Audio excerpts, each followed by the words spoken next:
Mes chers amis, mes chers collègues, tout d'abord, je vous souhaite à vous et à vos proches une très bonne année nouvelle. Plus que jamais, le rôle stratégique de notre filière forêt-bois nous conduit à agir avec détermination pour exercer notre responsabilité unique et à mieux la faire connaître. L'éprouvante année 2022 s'achève.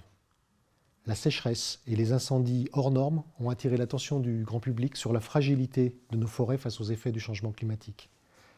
Cette année restera aussi marquée par l'accumulation des crises. La crise sanitaire, les guerres, l'énergie, l'inflation, suscitant de légitimes inquiétudes sur l'avenir, notamment pour nos entreprises.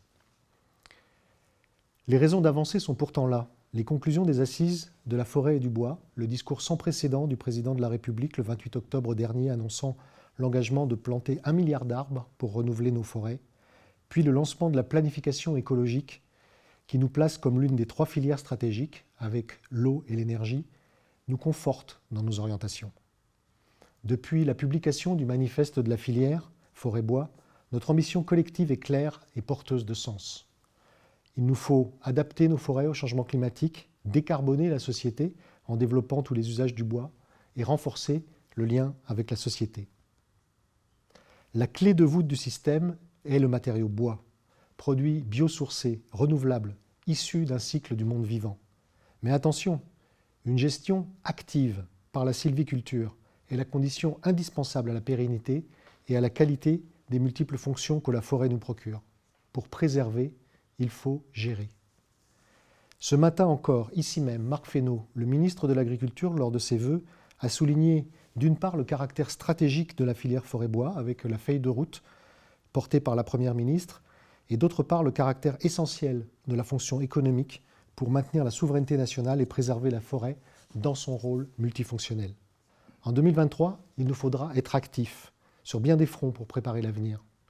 Réduire la dépendance énergétique de nos entreprises, continuer à investir pour accroître leur compétitivité, lutter pour obtenir la remise en cohérence des politiques publiques nationales comme européennes, source d'injonctions contradictoires paralysantes, poursuivre le renouvellement forestier, mieux prévenir les incendies et les risques, développer encore et encore les usages du bois.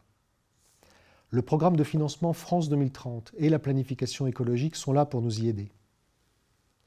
Au sein de notre interprofession nationale France Bois Forêt, nous avons lancé quelques grands chantiers qui vont rythmer 2023. La modélisation, avec le cabinet Carbone 4, de la contribution de la filière à la décarbonation de l'économie dans le cadre de la stratégie française sur l'énergie et le climat. La formalisation de notre engagement sociétal de filière, l'amplification de la prescription bois dans la construction et une nouvelle organisation de la communication collective. Tous ces projets structurants ont vocation à être menés en associant les organisations professionnelles de France Bois Forêt et celles de France Bois Industrie Entreprise.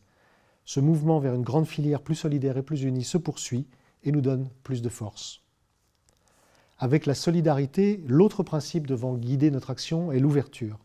Ainsi, suite aux assises, nous avons également engagé un dialogue apaisé avec 6 ONG environnementales représentatives qui ne se livrent pas aux jeux médiatiques dont la radicalité fait son fonds de commerce. Nous devons maintenant amplifier ce mouvement en allant directement vers nos concitoyens. Puisque c'est le moment des résolutions, je vous en propose une. Que chacun, à son niveau, contribue à mieux faire connaître son métier et notre belle filière autour de soi.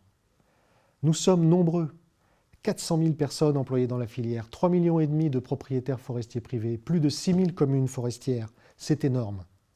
Alors, soyons fiers de notre rôle, ouvrons nos entreprises, intervenons dans tous les cercles, dans les écoles de nos territoires. En 2023, sortons du bois. Bonne année à tous et à l'action.